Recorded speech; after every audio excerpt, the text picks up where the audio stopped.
Spartans, the podcast evolved, your home for Halo. I am your host, Oran, and with me today we have Tom. Hey! Krysta. Snape kills Dumbledore. And Aaron. Hi, guys. And this week we're going to be talking about the Halo Infinite multiplayer technical test and our impressions and reactions to it. That's all this episode's going to be about. We've rescheduled our regular broadcasting to bring this content to you guys. If you have played it yourself, we'd love to hear your feedback and your opinions of it in our Discord, and we can share it on our next live news show.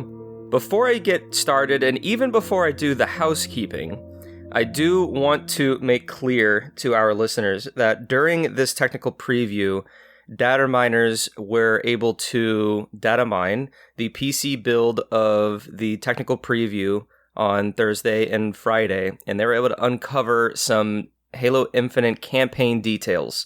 I'm not going to even say what they found in terms of just like categories and stuff, so because I don't want our community to be spoiled, and us as hosts don't want to be spoiled, but we are kind of plugged into the overall Halo community. We are on Reddit and Discord and Twitch and everywhere just to kind of be in that sort of space. So, if we are, victim to some of these spoilers, we're not going to be reporting on them. We're not going to be reposting them. And we urge our listeners to do the same. And we have a kind of Discord server-wide rule that any sort of those types of leaks, if they are being shared within our community, we will not be tolerating that. So this is kind of our warning for everyone that we don't, we've been waiting for this game for 6 years. I know everyone's excited to learn every little bit of details, but there's a reason a story unfolds in the way that it unfolds. So you're supposed to experience it in that way. So we hope that everyone proceeds with caution as they go about the internet. Other communities within the Halo community have kind of voiced and echoed similar sentiments to this. And I would just want to give a shout out to those community members, specifically like Reddit mods and Halopedia individuals. Like they're like some of the frontline defense to some of these trolls posting things, and that it's them that are going to be turning things down, blocking people, and removing posts that potentially could spoil it for everybody. So definitely respect other communities while you're out there, and please respect our communities while you're in here. And with that kind of out of the way, let's talk about Halo Infinite. We have our first look, and yeah, I'm just going to skip our housekeeping. I'll just do it all at the end of the show. All four of us have played the beta. Or rather the technical preview. Of course, it's through the Insider program through 343. If you're not a Halo Insider, you can go to HaloWaypoint.com and sign in, and you can click on the bar that says Halo Insider Program, and you can fill out the form and join, and you could be invited to future flights. This is the largest flight that 343 has ever done, but it is the smallest flight that they will do for Halo Infinite. So as more and more flights happen before release, more and more people will be invited, and you who either joined late or did not get an invite this go around may be lucky enough to get selected for a future flight. No guarantees, but the earlier you submit it, you're in the system, you verify your email, you verify the platform you want to play on, and you can get in as well. So without further ado, I'm going to throw it over to Krysta, because I know you've been playing quite a bit. Day one, we saw marine level bots on live fire. That was the map. What are your kind of initial reactions to the overall experience of this tech build, good and bad, in the sense of like if you have connectivity issues or anything like that? What was the first day like for you? My first day was actually Friday, so I didn't get the marine bots. I got straight into the ODST bots, which, oh my god, why? So I think live fire is a very basic map. It's good, but it's very basic. The ODST bots are way more challenging than I thought they were. I think the game is really fun, really smooth, really great. Of course, there's been bugs and stuff like that, lobby issues, connectivity issues, lagging issues, but it's a technical preview. But overall, my thoughts on Halo Infinite right now are sky high. I love it. Every time a match ends, I'm sad because it's ending and then I have to get into another match. Aaron, what about you? Were you able to play Marine Bots, or are you also a Friday player? I got to join in for Marine Bots at the start. Out of curiosity, because Krysta never said it yet. Krysta, are you on your Series X? Oh, yes, I am. I'm playing on my Xbox Series X. Because I'm on my One X, and I have to say, I was pretty impressed with how this went. Funny, someone pointed out and went, it's not 60 FPS on the one consoles, it's 30. And I went, oh, that's what this feeling is. I was like, I knew something was weird, and then I was like, that's what it is. But it's a really solid 30, but I've liked it so far. Like, it looks as good as Halo 5, which surprised me for being a technical preview, because I thought it might look a bit ropey in a few things. There are a few weird things here and there, but like, it holds up pretty well. I thought the bots, even on Marine difficulty, they were more of a challenge than I expected, because I was prepared for Warzone firefight levels of bot intelligence and not what we actually got. The first time I ran into a squad of bots and they mowed me down, I was like, oh, I might be in trouble here. I like live fire. It gives me, I think at the time I said to Tom when we were playing, it kind of gives me like pit vibes. I know it's not the same sort of layout, but there's something to that over under tower on the side thing with it. No, I've enjoyed it. I like some of the new weapons, not others. I think we have varied opinions on which ones we do and don't like. The only real complaint I had that wasn't technical related is I do not like the sound effect for the plasma pistol now. Really? I think it sounds a little small. There's something about it. It just sounds a bit weird. But overall, very impressed with most of it. All right. Tom, your initial reactions, what platform are you on, and when did you start? Yeah, so I am actually playing on the original Xbox One. Oh my god. My very, very old console that I first got with Titanfall. And I also got to play it on the Marine difficulty. And I think initially I was really, really happy with the whole gameplay loop. I think one thing that really worried me, because I've always really enjoyed Halo 5, was I was really concerned that because of the vocal backlash that game got, that a lot of the advanced movement was going to be gone. And whilst that is true to some extent here, it feels like it hits a nice middle ground where you're not back to walking everywhere.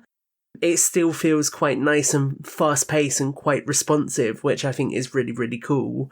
And I just really enjoyed it. I think the Marine bots obviously weren't that much of a challenge. It's kind of like your sort of average multiplayer game, really, in terms of the level of AI that they've got. But when you think about it, the fact that you're kind of getting that sort of resistance from an AI is really, really cool. And I was saying beforehand, it actually has me really worried about the campaign now, because I'm like, I've always had a chill ride with the campaign, I've always just been able to enjoy the story, and now I feel like I'm actually going to be really fighting against some difficult, banished characters if the AI is anything like it is in the multiplayer. What difficulty do you usually play your initial campaign playthrough on? Normal. Normal? That's fine, that's fine. I think normal's a great way to have a chill time and look around the maps and really immerse yourself in the lore and stuff. I like to do legendary solo playthroughs of every single Halo game. It's not my initial playthrough, it's usually like my second or third playthrough when a Halo game comes out. And the fact that the ODST bots have... I mean, I never lost to the ODST bots, but they're smart. They're very smart. Not all the time, but in general, for an AI bot, they are quite smart. And that worries me because we haven't even, at this point of recording, the Spartan bots haven't come out. They're supposed to come out later today. But I am worried for my legendary solo playthrough.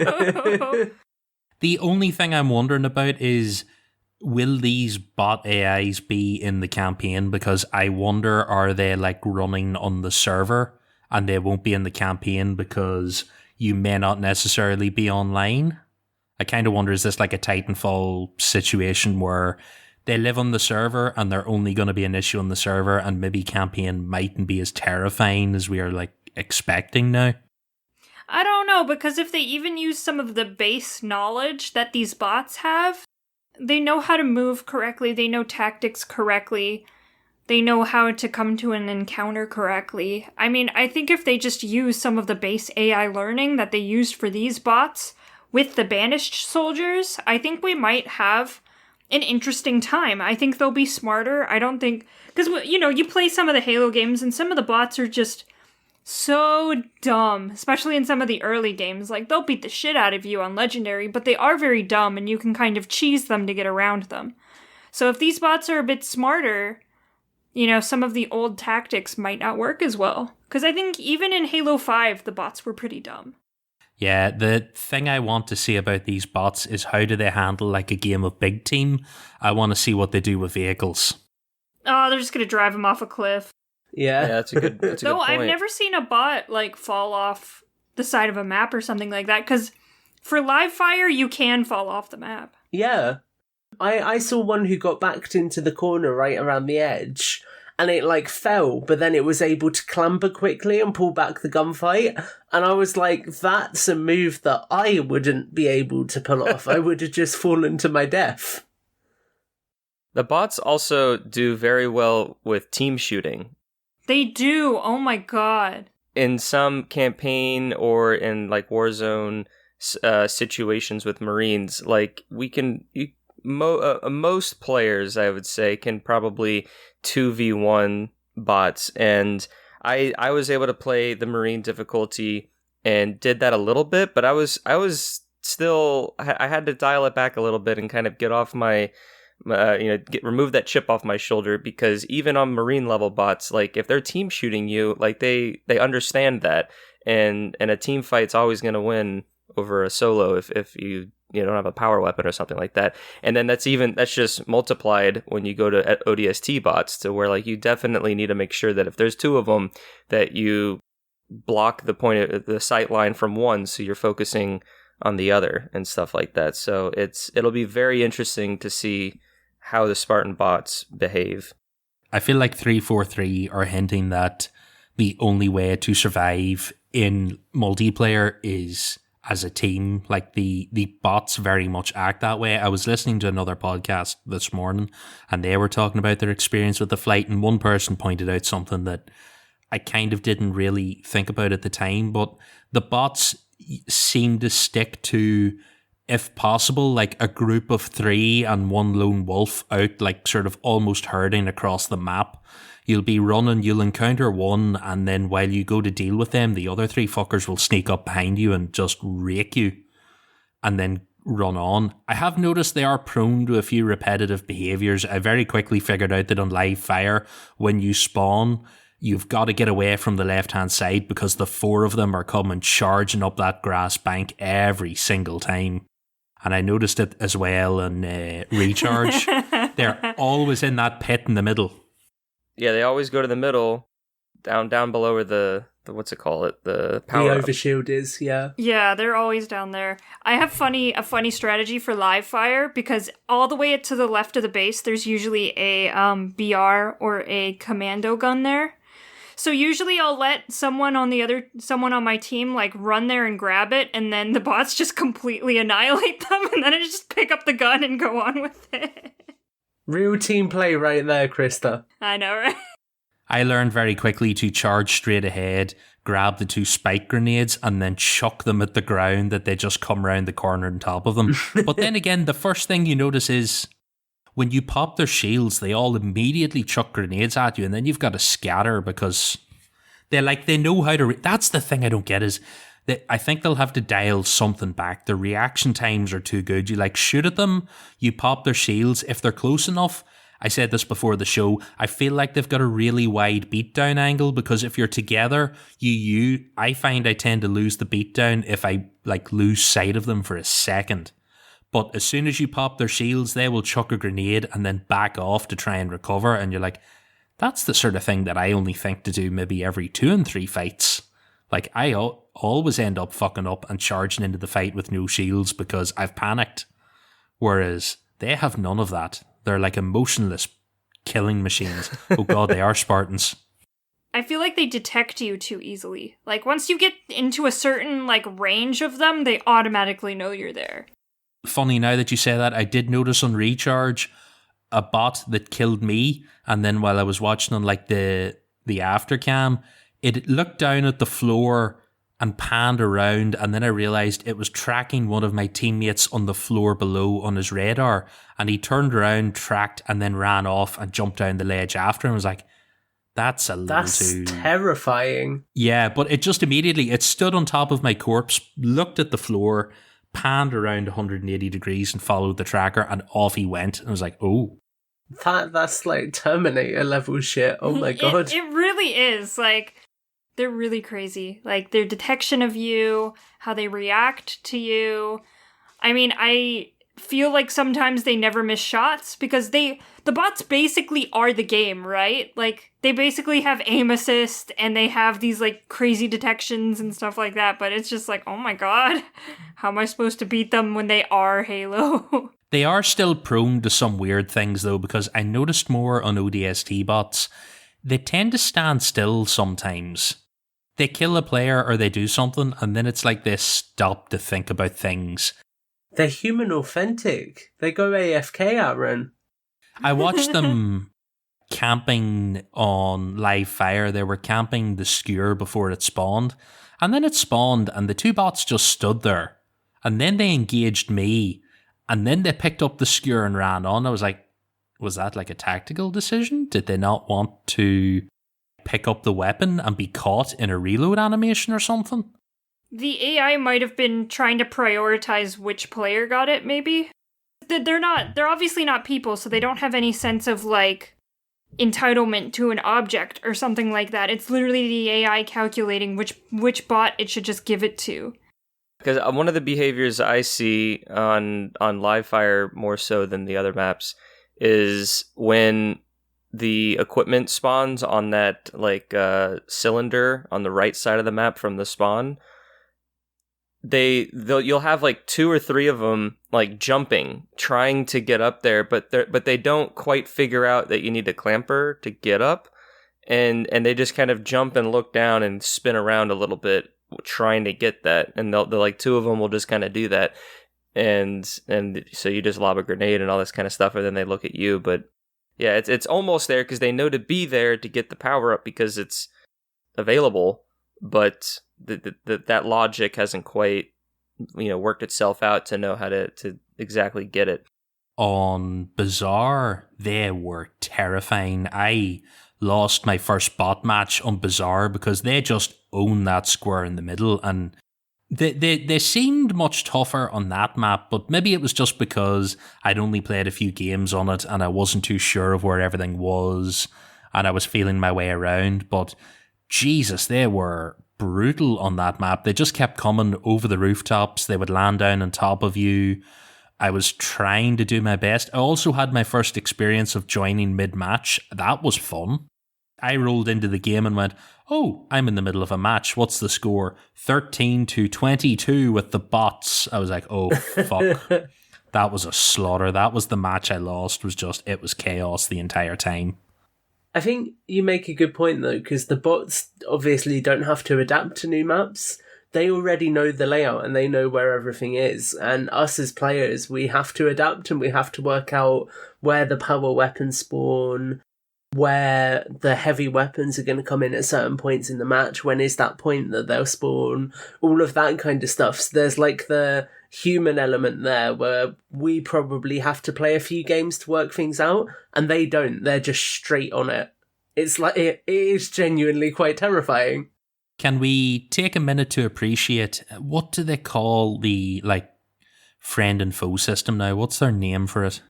The outlines. I don't know what the technical thing is. You can change the color of the outlines and stuff. I'm so happy. I was playing with Tom yesterday and I was fiddling about with it because I now have settled on salmon for the enemy AI and mint green for allies.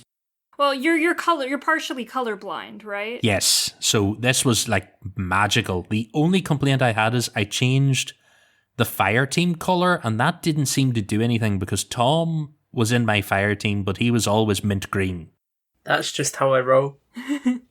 I want to know where Tom is because it doesn't show you your ally names or call signs above their head, just that exclamation mark. And I'm like, I want to know which of the mint green ones Tom is because like he's the one I need to focus on because I'm in chat with him. But for some reason, it didn't do any of that. That's my only complaint about that system, but it was fantastic to change the colors and be like, because that's the first few matches I really struggled. I was shooting at my own players. I was panicking and shooting at bots. I couldn't tell who was who. And then it was like, oh, this like lovely color difference between salmon and mint green just really helps. My issue was trying to distinguish between the blue outlines of my allies and then the blue Spartans armors. Yeah, because like all of the bots had the same blue armor. And so I had a hard time like with that initial reaction of like, okay, I see the blue outline. Okay, that's my teammate. And then I see the blue Spartan, but then there's a faint red outline. So I was having a hard time like distinguishing that. And I saw there was a video on Twitter and someone said, like, you know, try changing the outlines to yellow or like pineapple or whatever the color is. And that gives it a little bit more of like the yellow goldish like shield pop. And so that allowed me to like much more easily discern between my team and the enemy team just because they're all blue. And then I even changed my teammates to like purple or something. So then that way I didn't, you know, see the blue and the blue of the enemies because that was kind of confusing to me. But that all being said, what that then does is that it makes the reticle yellow and the dots on your radar yellow as well. So I would still prefer that to be red. So, you know, I'm going to probably do some feedback and try to see if we could separate those two UI elements from the outline color to the red reticle and like red motion tracker. While we're talking about this, in general, what do we think about the removal of the red versus blue mechanic? Because that's kind of a big thing in Halo Infinite.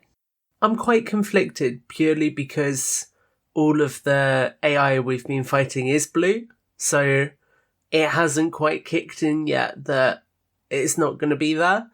But I think it works well enough. I think the outline system does a good job at making it really, really clear. Obviously, if you have somebody who's wearing armour that's the same colour as the outline, then it's a little bit difficult. But broadly speaking, I think it's fine. I think it's quite nice seeing a lot more diversity in the Spartans in that kind of introduction cinematic at the start as well. It's really cool seeing like one person with a fully red arm, another person with all green and then just a white helmet. It kind of adds like a lot more of that personal factor to the armor, I feel. It's definitely like the more modern aesthetic of a shooter, where you get to put whatever you want on your character and then keep it like that.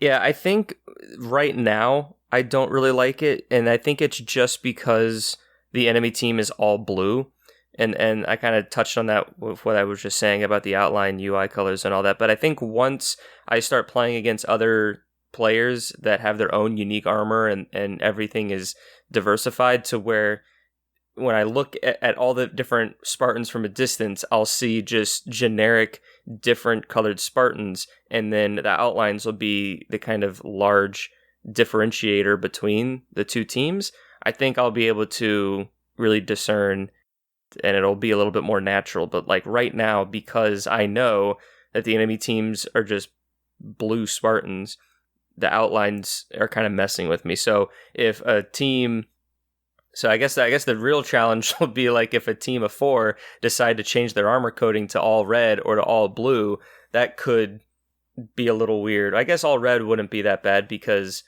the default color is red, but just having the other team completely blue with the outline being default to red just throws me off because your allied default is also blue.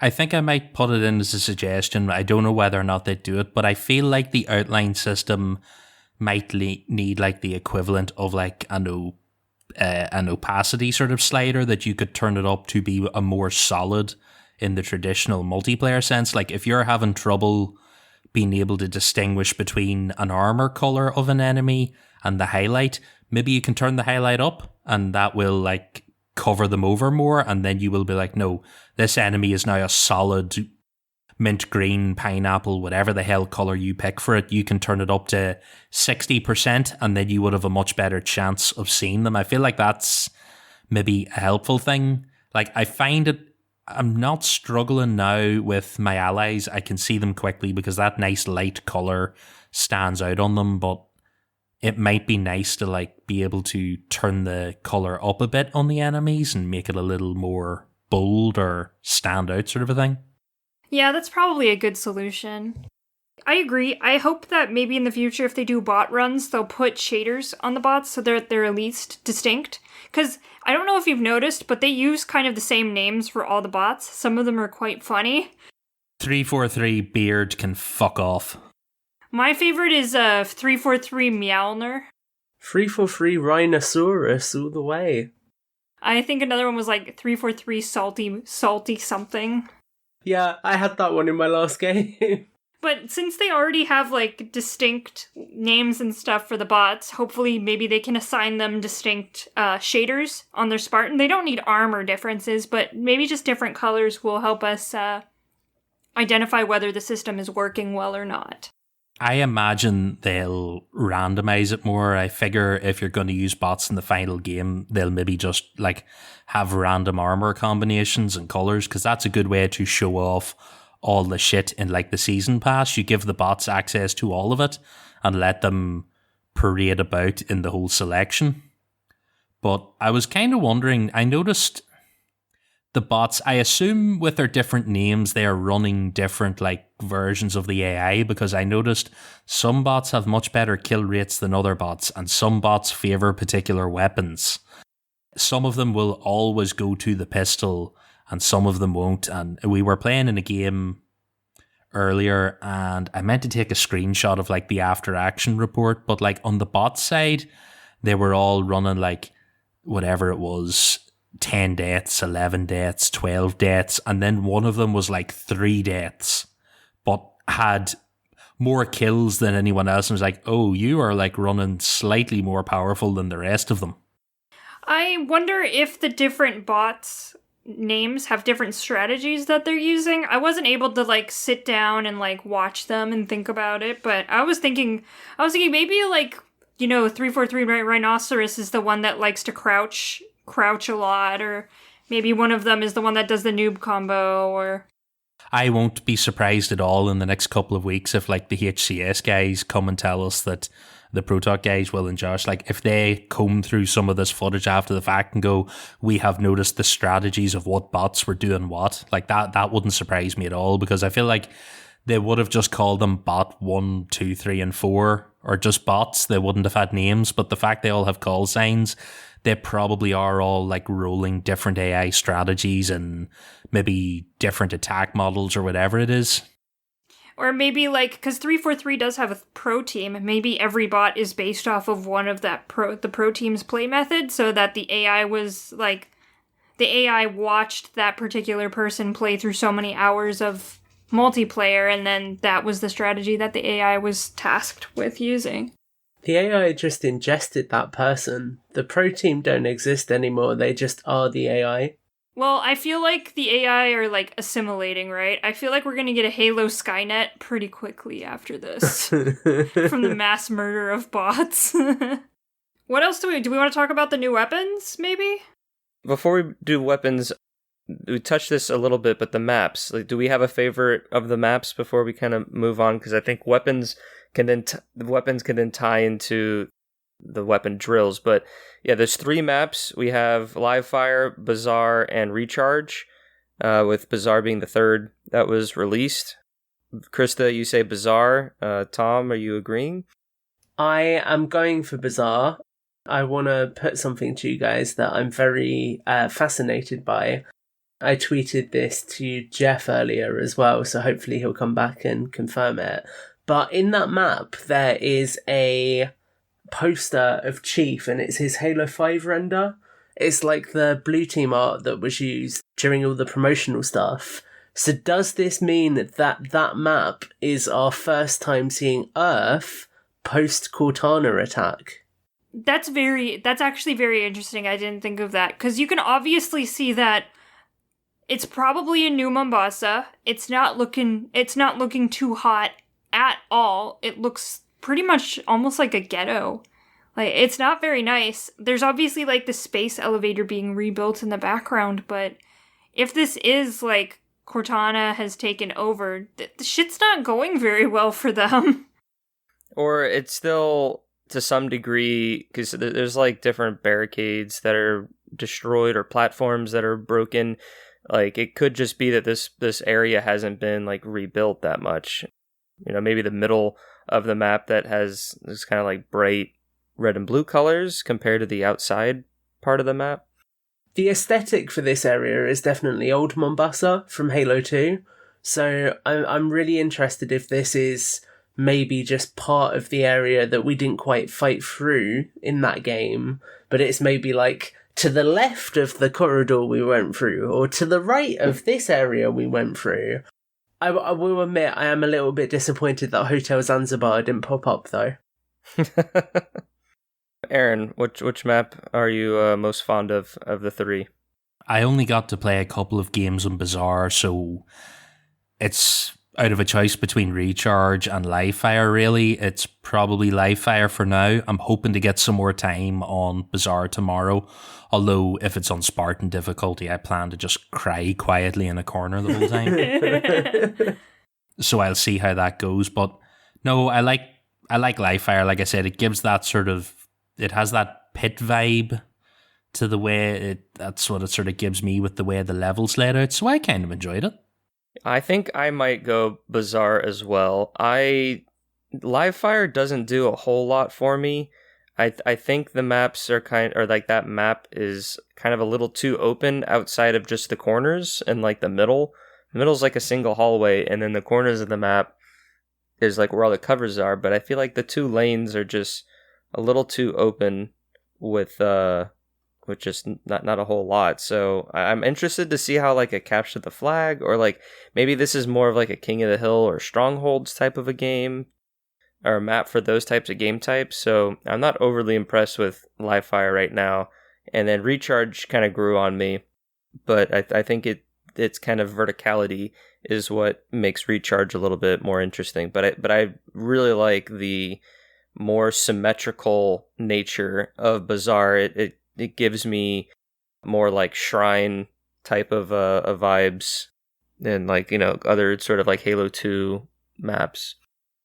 The verticality on Recharge and also Bazaar is really interesting because it's clear they were built to play well with the grapple shot. So on Bazaar especially, like we were saying, obviously there's those platforms. And on either side, on like the lanes either side of the main square, there's essentially just like random broken down balconies on the side of the buildings. And when I first looked at them, I was like, oh, they look a little bit out of place. But then I was like, oh, well, they're obviously there so you can jump up, and if you've got a grapple shot, you can swing across as well. So I think it's quite cool that they've sort of, from the ground up, built for equipment to factor into how the maps play as well. Should we talk about the maps? Or, sorry, the weapons? Before we talk about weapons, can we touch on personal AI? Oh, I've been rocking Pyramid. He's so anxious and I love him. We could talk about just customization in general. But yeah, what AI are you using, Tom? So I have been using, I think it's Sphere, or if not, it's got, yes, Cirque, there we go. And all I have to say is so psychotic. I love it. If you're listening to this and you can give me the kind of reinforcement in my actions that Cirque does by laughing psychotically when I get a kill, then get in touch because we need to go on a date. And that's all I have to say. Whoa, you've fallen in love with your personal AI. I have. Now it needs that enhanced suit feature. God, you're gonna destroy the world with your breakup, Tom. Come on, stop. YOLO. Created 2.0. Butler is basically BB, isn't he? Yeah. There's a bug to where I hear Butler even though I have Cirque equipped, and it makes me sad. because I really like Cirque, and I was just looking from pure like I guess like objects, and I was like, oh, Cirque looks cool, and then I listened to her in a few matches and was like, oh, she's great, and I went and like tried the other ones here and there, and was like, yeah, they're all kind of whatever. And then Butler just imposes himself. Yeah, there's such good potential though with these guys. Like you can tell they're going to sell so many AIs with so many voices, and it's going to be great. Can I just interrupt with one comment about the bots? I have just seen an article posted where it says Halo Infinite's bots may be learning how to teabag players, and someone has a screen capture where they're attacking a bot that appears to be teabagging the downed enemy, and I'm like, oh god, they really are learning. Wait, so they are learning? Oh my god, we're fucked. Yeah. Well, no, we're teabagged. It's different. Customization. Do we like kind of the way it's going? Obviously, they don't have a lot of customization options in the build because there's going to be plenty more. I, for one, kind of don't like the horizontal like menu, in the sense that like I have to scroll all the way left and right for whatever it is, because I could just imagine as, you know, seasons go on and on and on, I'm going to have a butt ton of different armor coatings and armor pieces and all these different things, and to go through a single line or a single like row of customization options, I feel might be kind of tedious, and I feel like we need more of like a grid sort of customization like menu and stuff like that. I understand that, but they do seem to have a favoriting system and a system where you can like have presets of your Spartan, which may cut down on the tedium a little bit. Yeah, I wonder if there's like ways to like hide stuff, maybe. Like if it's like, oh, I definitely don't really like that helmet. You can filter by favorites and stuff. I did notice that there is like a filter option when you're in the armor hall. So you could go in and filter by favorited armor and stuff and only see the components that you like, which would be handy because in Halo 5, like there's a lot of shit that you just don't want to see. But I think I'd prefer, like, if that menu was along the top and it maybe dropped down along the left and gave you a 4 by whatever drop down to show all of the helmets and kept your Spartan on the right that you could see them. Like it is a lot of scrolling right all the time that I'm with you. I'm not overly fussed on that. I think that's going to get very slow very quick. I hate to be that guy, but I'm still not sure how I'm feeling about coatings. No, I agree. I came into it and I was like, okay, if there's enough combos there, it'll be fine. But a lot of them are either just full colours. So it's like all green or all red, all purple. Or there's one that I've just equipped on my Spartan. It's got some like digital camo on the chest. But then it's just loads of random colours all like mashed together. I'm kind of like, I get that you're trying to cover every base, but it still doesn't really make up for having the customization there. The issue is I don't think there's any way they could work around it now, because I was initially thinking, oh, maybe they could add like secondary colours back in, but if you do that, then that still defeats the point of coatings. So I feel like it's something that we're going to have to learn to live with, but I did find it a little bit more restrictive than I was hoping. Well, I mean, are you a Destiny player, Tom? I've dabbled in it. How did you think of the shader system in that? Yeah, I thought it was the same. I wanted... What did I want? I think I wanted an all-black hunter, and it took so long to get a shader that just didn't have additional colours or things. And I get that the idea is to keep you invested in it, but I also then understand the argument from the perspective of people who wanted more customization and now can't do that this time around. I can see it from both perspectives. I just got a little bit frustrated with it. Well, hopefully they have, like, the basic color shaders available. And I think that's what they were trying to showcase, because there are a lot of, like, solid color shaders, but I'm hoping that those are the shaders that are pre-unlocked when you load up the game. Well, they are. I think all those ones are called like recruits, so I imagine they're the defaults. I did quite like that solid green one that you get for like completing the week's challenges. Although the random white helmet's a little weird. I think Tom, you said to me, we were playing at the time, was like, you look like you stole someone else's helmet and just carried on. I was like, that's a fair point. I see potential in it. I echoed a similar thoughts to Krysta, Tom, about my sort of initial reaction, and I think it honestly just is that it's one of those things that's just going to have to ramp up. Like, whatever we get at launch, it's going to feel pretty restrictive because we only have X amount, as opposed to the combinations that we get with the color swatch system. But I'm still being optimistic and using kind of Destiny as the kind of guinea pig, is that, you know, there's a point where they just throw so many shaders at you that, like, that you really do have a lot to work with. And I just, you know, I think we just need to wait to get to that point, unfortunately. Because it's definitely here for staying, because it's like how they've done, like their systems is integrated into this to where it is not as easy as just flipping a switch to turn on color swatches. So it's definitely here to stay.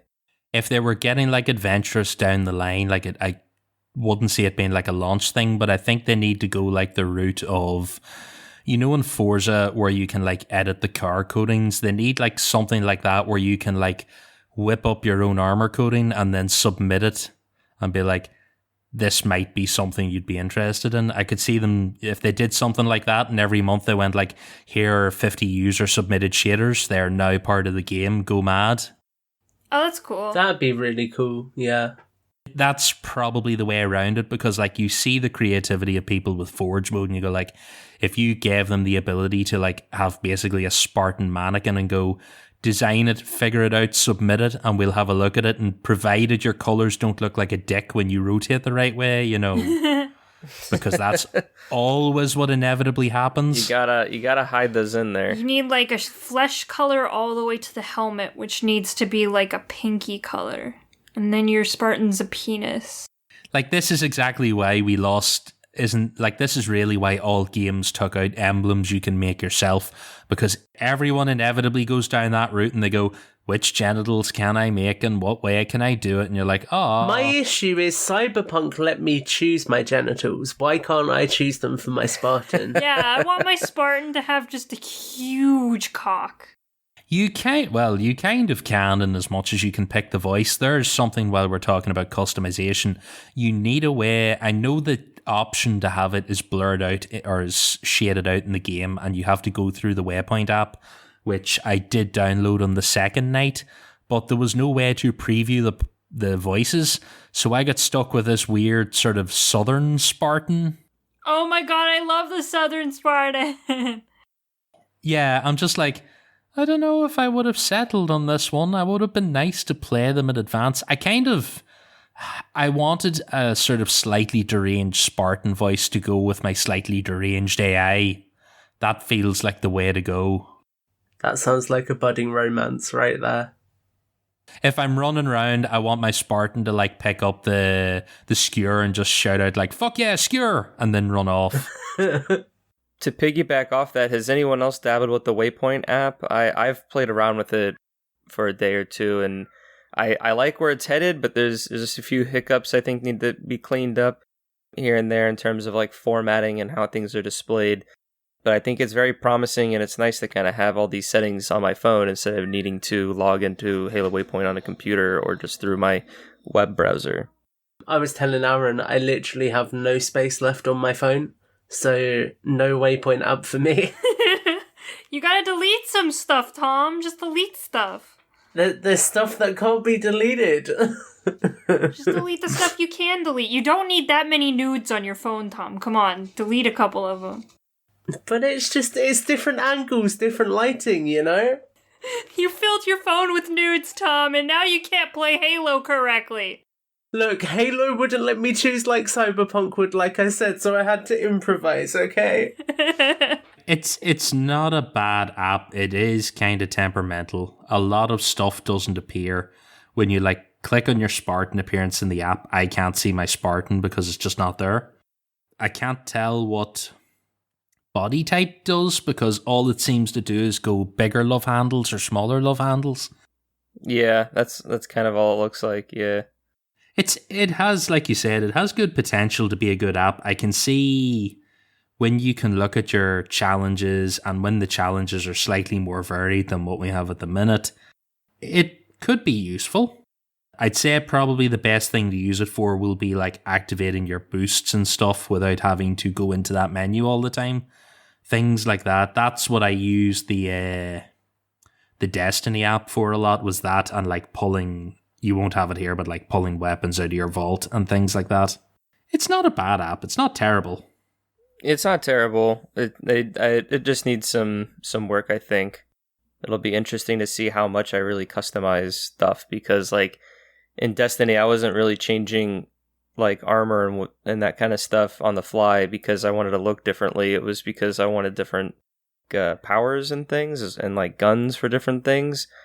Since Halo's not going to have anything of like that, like I almost would rather just make those changes on the console, so in the game. But we'll see how it goes.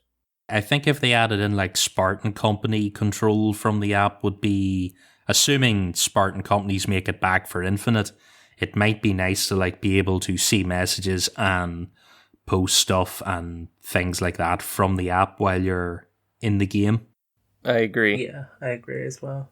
Right, so the only other part of... So there's the multiplayer bot side of the game for the preview, but we also had weapon drills that was included in this. So I think this is a good time to talk about weapon drills and talk about the weapons in general. We have some returning weapons and some new weapons. I don't know if it was Tom or Krysta who has a burning desire to talk about it first. But yeah, take it. What are you guys' reactions to, I guess, the weapon drills? Did you guys dabble with any of those? I absolutely love this mode. There's so many things I like about it. I like it from a lore perspective because I think the fact that this connects up to the live fire map as well and kind of helps to really ground the Avery J. Johnson. Is it Academy of Military Science? I think that's it. It really helps to kind of build out the lore of this location, which is really cool. I thought it was cool seeing how the actual sandbox area where you're doing the drills in it appears to be generated procedurally, depending on what weapon you're using.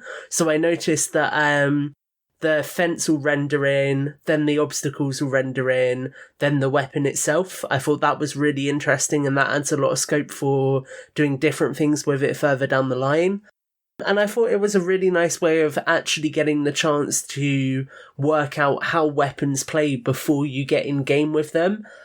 Because, I mean, something like the skewer, for example, traditionally, if you're picking up something like that in the middle of the map, you might assume that it's got area damage as well, and it's got splash damage similar to the spanker. But actually using it in advance was a good way to understand that this was more of a precision weapon like the sniper rifle. And I just think it's nice to kind of have for want of a better word, a safe space where you can practice with those things without the pressures of actually being in a multiplayer match.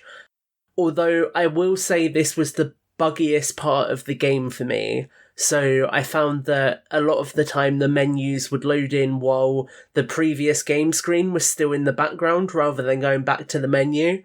And there was also one point where I just couldn't load up the sniper rifle for some reason. Everything else was fine, but trying to load up the sniper rifle made my Xbox crash. So again, that's just like intermittent issues. But that was something worth noting. But overall, yeah, I think it's awesome. It's great that you don't have the pressure of picking up a weapon and not knowing what it does.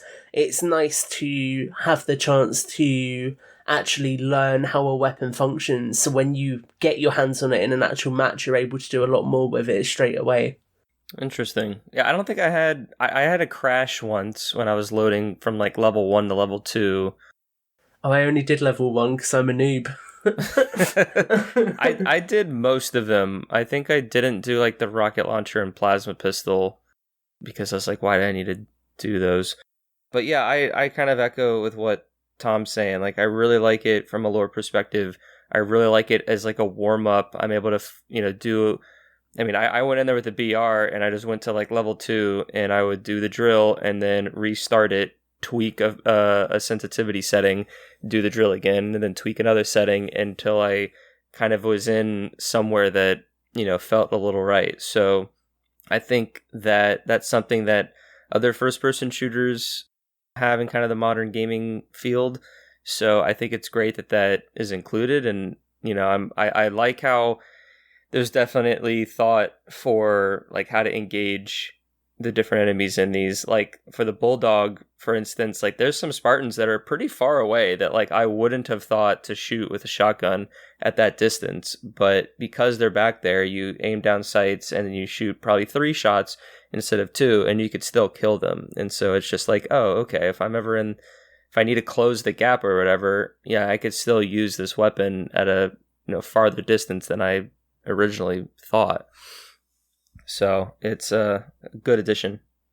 It makes me curious to see what other stuff they're going to do for the Academy, because we've seen like the sort of obstacle course maneuverability looking bit in the trailer where there's like someone is clambering and running around. I wonder, will they have something similar to like a live fire area then, where you will put your maneuverability and your weapon drills to the test and run through bot things?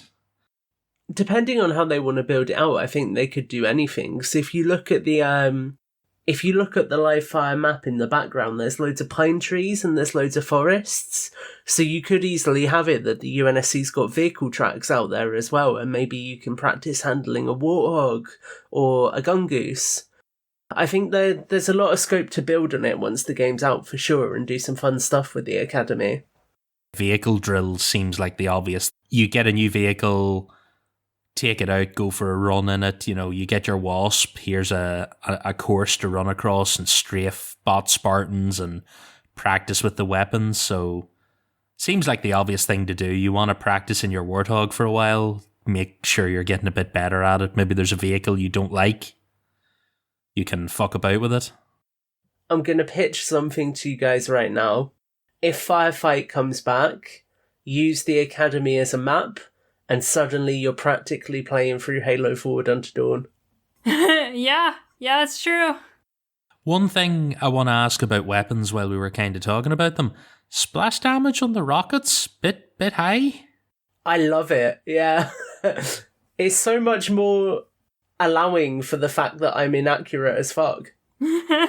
I know, but if you've got 3 Spartans within like 30 feet of each other, they all die.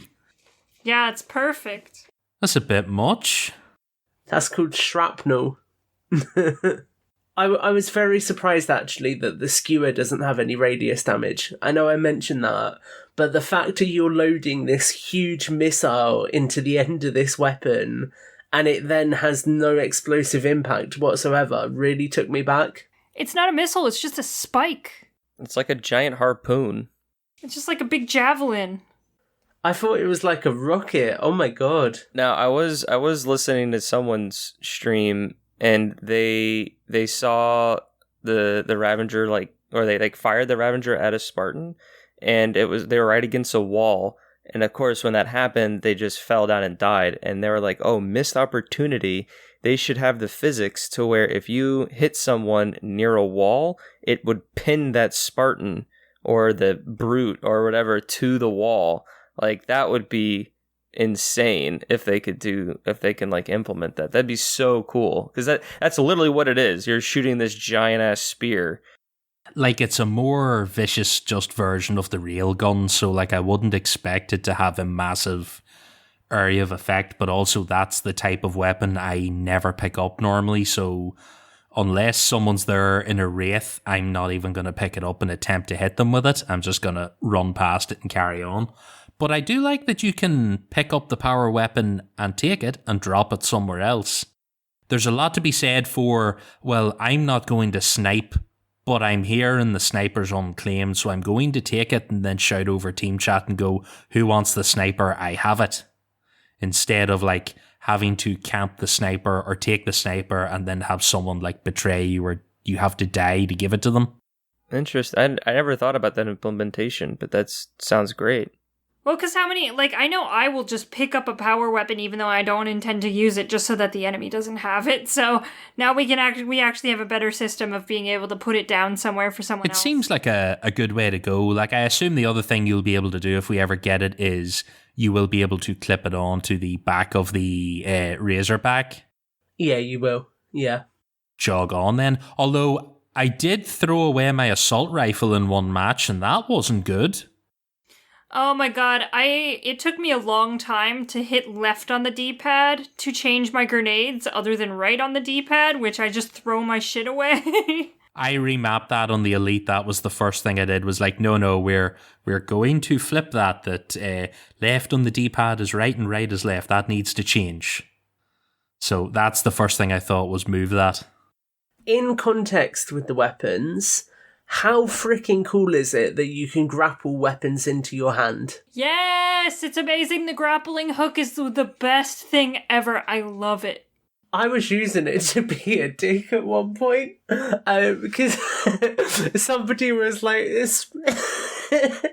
well, I mean, I had already started sprinting towards the commando and somebody else started sprinting towards it as well and they were closer. So I was like, do you know what? I'll just grapple it into my hand so then I get the commando. No!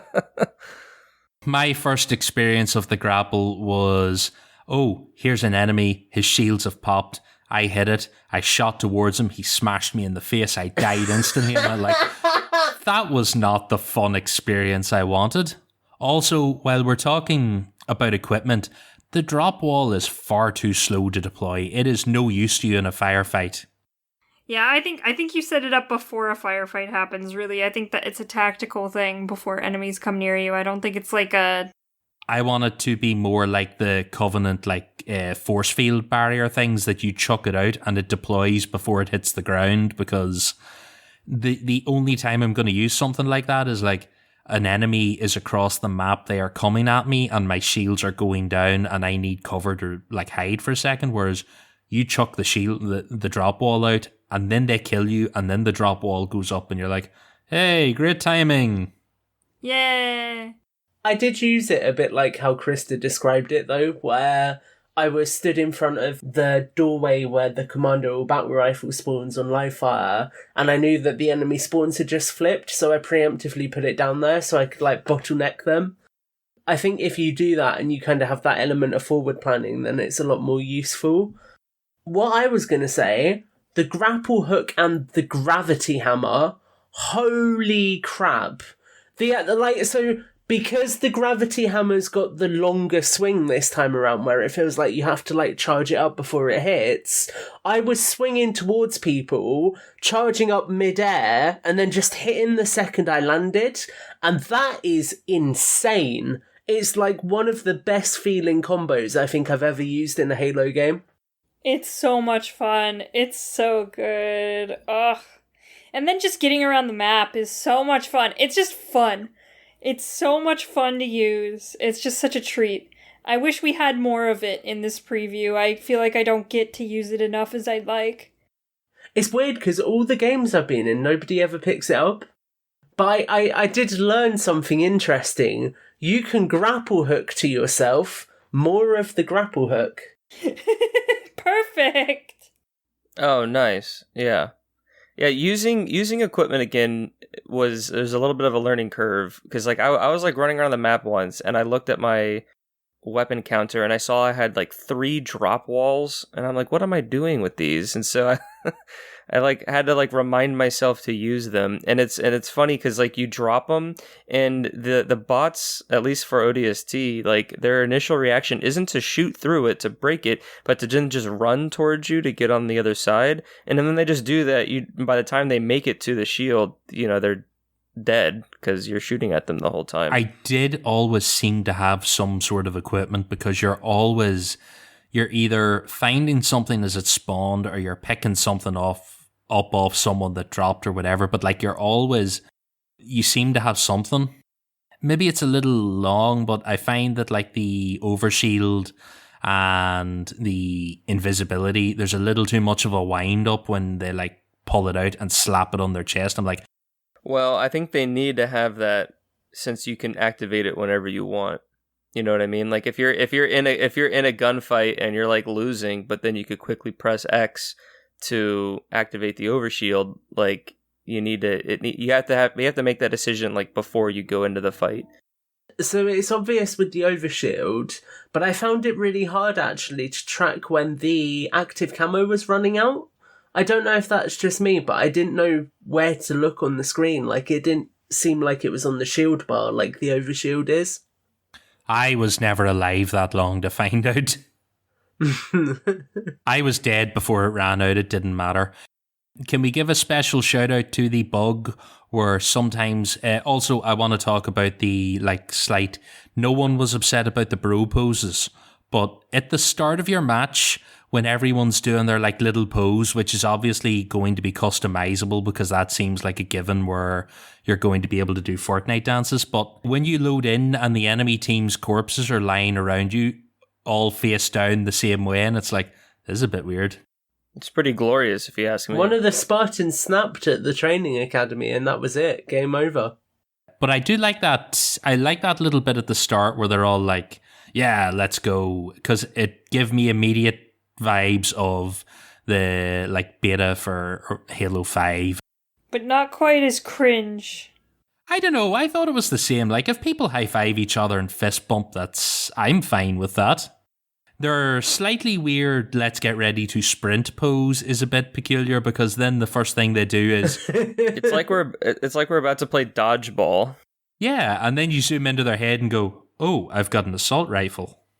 It zooms straight in, doesn't it? And you're already there sprinting forward with your rifle, and it's like, oh, I must have got it off of my back in a second. All right, so I think we should wind down.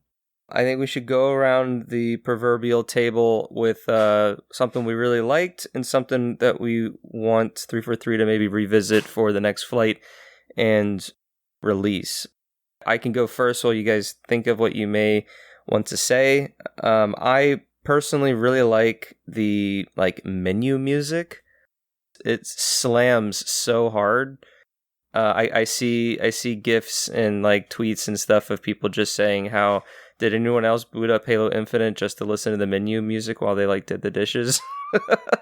And I'm a big fan of post rock already, so just to have some of that be part of the post map music and while you're searching for a game, I am all about that and praise the Infinite Sound team for that.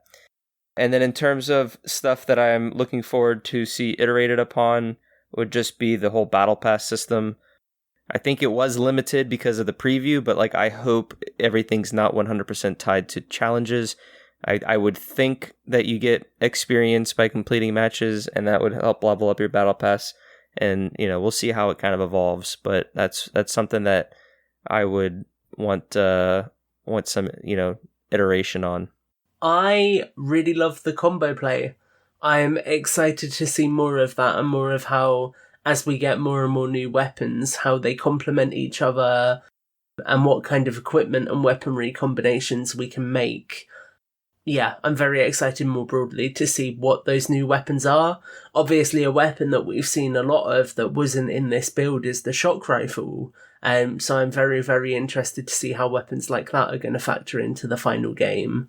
And one thing I'd like to see them build upon in future flights, pretty please, I am fluttering my eyelids at you and tastefully winking at you 343. Please include theatre mode. Because I feel so bad for the people who were on my team on my first match of Bazaar, where they were trying to kill all the bots and I was just running around looking for the Easter eggs that 343 had mentioned. I know that this is a technical test and I'm very conscious of that, and I promise I am going to put an absolute shit ton of time into testing the game for you, but please let me have some time to take screenshots as well. Thank you very much. Much love. I will order you pizza. No, they don't like that anymore. They don't like pizza. They don't want the pizza. Last time this happened, people sent so much pizza to the office, they had to say, stop, please. It's so much pizza. There's still some in the fridge a year and a half later. Probably. It's probably just frozen. Krysta? I love the new weapons. I think they're great. I think the commando is definitely my favorite right now. I am rocking that. Oh my god, it's so good. When it comes to just improvements I'd like to see just a little more stability when it comes to lobbies and stuff like that. I definitely had my lobby sent to open all the entire flight, but no one could get into my lobby anyway. So I had to go through and invite people individually, and then people drop out during a game, drop in, stuff like that. Sometimes the game didn't load at all. So just a little more stability when it comes to teaming up with people would be amazing. And Aaron, take us home. Oh, right. Let's see, you guys have talked about most of them. Something I kind of like that we didn't talk about, there's a like and a dislike, but it's not my main one. The music in the last 10 of the match, I like that little ramp up of the music as you're hunting out your last few kills. Not entirely fussed on the halfway mark sound. That it grew on me a little bit. Halfway to victory. It's like the Hunger Games siren. If the halfway noise was like the Guardian sound effect, I would be like, yeah, I'm here for that. And then you could have your music in the last 10. Things I would like to see a little more. The party stuff, the challenges, because some of mine were very glitchy and wouldn't register. There isn't really much else that we haven't covered it seemed pretty solid otherwise. I would like a few more. I think my thing would be some more accessibility. I would like to see, they're pretty good for it, but I think a slider for opacity on the colors and maybe a few more options. Their colors kind of vary between light red, light yellow, and light blue. A few more options in there for that would be pretty good. I'm sure they've tested them and they have their reasons, but give me the full spectrum of color to work through and I'll pick one that I really like. It kind of seems that they were going the Rocket League approach, to where one team was a blue variant, whether it's blue, purple, or seafoam and green and stuff like that, and then you had a red variant, which is your reds, your oranges, yellows, browns, maroons, kind of that sort of, I don't know, color set. But yeah, so that's our sort of impressions and critiques and overall thoughts on our first look at Halo Infinite and the multiplayer technical test that 343 put on. We are recording this on Sunday, so by the time this is out, the test will be done and concluded. If you were a insider, sad. I don't know what we're going to be doing. I guess we should play Flight Simulator or The Ascent. I can't on my console. Yeah, Tom has the old stinky console that can't play Flight Simulator. You gotta get that upgraded. I was able to get mine through a friend of a friend. That sounds slightly shady. Well, it really wasn't, but it was just the hoops that I had to go through because I couldn't get one myself. But anyway, if you're a listener and you also participated in the build, then please submit tickets to 343, provide feedback, definitely take the survey. I mean, yes, it is cool to play this stuff early, but it doesn't do 343 any good if they don't get the feedback. So even if you liked everything and you had a perfect experience, no crashes or anything like that, then say that, because that still goes in their analytics, and all information and feedback is good for them. So I definitely urge everyone to do those, including the three of you guys. And to do some of our housekeeping, since I missed that at the top of the show, you can catch all of our shows, Halo Headlines, Builds with Blocks, Halo Book Club, and Mission Debrief on our website. We have our partnership with HCS Pro Talk. Will and Josh, both of them were in the flight, and they record their episodes on Mondays. So when this episode's out, their VOD should be out as well. Definitely go listen to them. They're going to have some very cool and interesting and in-depth talk about this, I am sure. I'm super excited to listen to what they think, since they are so involved with the pro scene of Halo. Really excited to hear what they have to say and what their reactions are about the Infinite build. If you are a fan of the show, you can like us, rate us, leave us a review. We want to improve our show, so we won't know how we're doing unless we get feedback from you guys. If you'd like to be a patron, you can go to patreon.com/HaloPodcastEvolved. Thank you so much to all of our current patrons for your continued support. You guys keep the lights on every single week and enable us to create more and more content each and every week. So thank you guys so much. And finally, we encourage our listeners to support Audible, where they can enjoy the growing collection of Halo novels all in one place, along with thousands of other novels, guidance wellness programs, and more. You can use the URL audibletrial.com/podcastevolved to learn more and start your free trial today. And then lastly, you can leave us a voicemail at 205-EVOLVED. That's 205-386-5833. If you wanted to give your impressions of the Infinite technical preview, you can leave us the voicemail, comment on Twitter, comment on Discord, however you want to give us that info, and we will share it on a future show. And we'll keep you guys posted on the next preview, whenever that is. Fingers crossed it's monthly, but we have no idea. And we'll go from there. Until next time, everybody, I've been your host, Evolved. Evolved.